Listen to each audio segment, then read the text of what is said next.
All right, so here we are with the next part in our series, Glimpses of a Golden Childhood. Or we're calling the series Glimpses of Glimpses, but it's a commentary on the book by Osho, which is Glimpses of a Golden Childhood, where he's telling stories about his childhood. And today I thought we would just look at one of the most significant events in Osho's early life. This was something that really opened him to a deeper dimension of life in many ways, and this was the moment where his grandfather died. So, as the story goes, his grandfather, who was about aged 50 at the time, and who was rather close with Osho, he was someone who he knew very well and he loved very dearly, he was sick. So, because they lived in such an isolated small town, they had to go in a cart a long way to get to the doctor. And Osho was travelling in the back of the cart with his nan and his grandpa, and the servant was driving the cart. And he was rather sick. He was very sick, and there was a kind of experience that happened, a process that happened as his grandfather died. And Osho was there for that, because it was such a long journey and it was just happening again and again, and he was there. He died over a period of over about 24 hours. So this was significant to Osho because he was able to be there and sense his connection with this man and to see how things changed. So one of the things he describes it as is the elements. He noticed how the elements changed. And he noticed, how he felt, because he knew he wanted to cry, and his nan said, "No, don't cry," so he didn't cry. And he listened to his grandfather, and he was able to hear some of the things he was saying. And I've just got a note here that he actually gives Osho his ring, so his grandfather realizes that he is dying, so he hands him his ring as a token. And his last words were, "Don't be worried, because I am not dying." So that's quite strange to have that as your last words. And it's almost like, well, on one level, yes, you are dying, but on another level, he's actually conveying to Osho that there's something that lives on. There is something that is beyond just the dying of the body.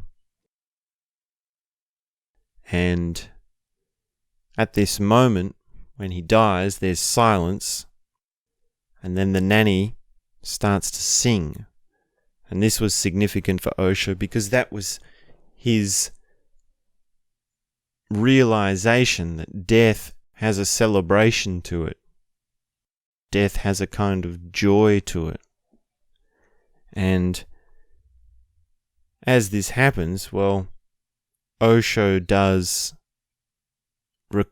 recite a chant. So he starts to chant the Bardo Thodol mantra without even knowing it.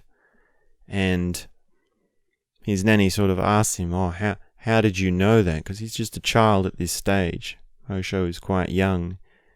And he says, he doesn't know. And he suspects that it's something from his past lives. But I mean, we spoke about past lives in a previous episode. So it's a little bit sort of tenacious how he really feels about past lives. But this was sort of one of those moments where he's recited a poem or a chant which he hasn't been taught. And it's a very specific poem for a very specific time, right? The Bardo Thodol mantra, that is for death. right? The Bardo mantras is for when the soul in Buddhism leaves the body and then goes into that intermediary sort of space, into the Bardo. So it's quite spooky, and I'm sure Osho's nanny was a bit spooked by having this child say this thing that, well, it had never been taught. So they're in the back of the cart, and another thing Osho's grandfather said before he died was, "Stop the wheel." And he kept saying, "Stop the wheel." And Osho hadn't understood that at the time, because he thought, well, does he mean the wheels of the cart? Because they're in an olden day cart. Does he mean stop the wheels? Does he mean stop the cart? But what he realized later was, well, no, stop the wheel of Dharma. Stop the wheel of life. And that is another concept that comes from Buddhism. It comes up in the Buddhist tradition of the wheel of life, the cycle of rebirth. And he wanted to stop the cycle, which was to transcend into that higher place. So that's quite interesting that there was something that Osho didn't understand, and he found out later what it meant. And this whole experience, this thing of being with someone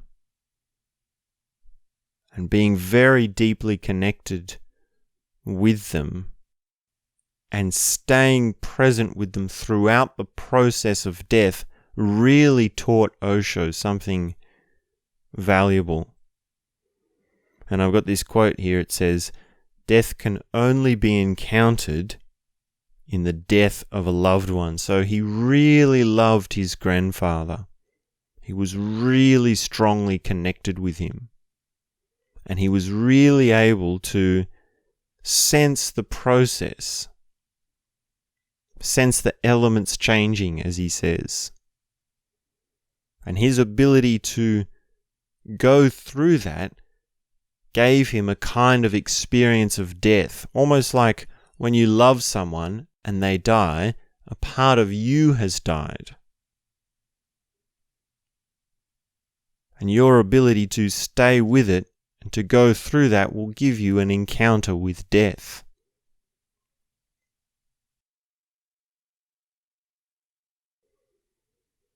And it did require awareness. It did require the ability to actually not talk, to actually be in silence. And to stay with him, to hold him, right? Osho was really just holding and being present with his grandfather as he died. And he says that from that moment, from that experience, his life took on a whole new dimension. It took on a whole new sort of, not necessarily direction, but a whole new level of depth, because he was able to sense this connection between life and death. He could sense something about the relationship between life and death.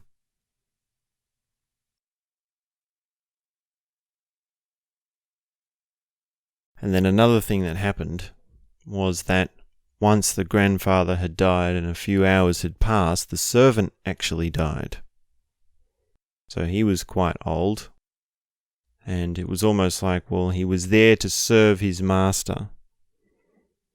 And the difference there was that, well, the servant was so strongly connected to his master that to have him die, it was almost like there was nothing left of him. It was almost like, well, this is what I've lived for. This is what I've been connected to for so long and so deeply that it's time for me to now go. I no longer need to be here. So that says something about the depth of connection that Osho's grandfather had with his servant. And if you ever get the chance to be with someone when they die, then take that as an opportunity to open to a deeper dimension of life. Particularly if it is someone you love, a family member, a friend. And be present with them without explaining things or talking about things. Just watch, sense the elements, sense the feeling, sense what changes within you. And it is a very rare opportunity, it's something that doesn't happen very often. Osho was in some ways very lucky that this happened to him in such a profound way when he was so young.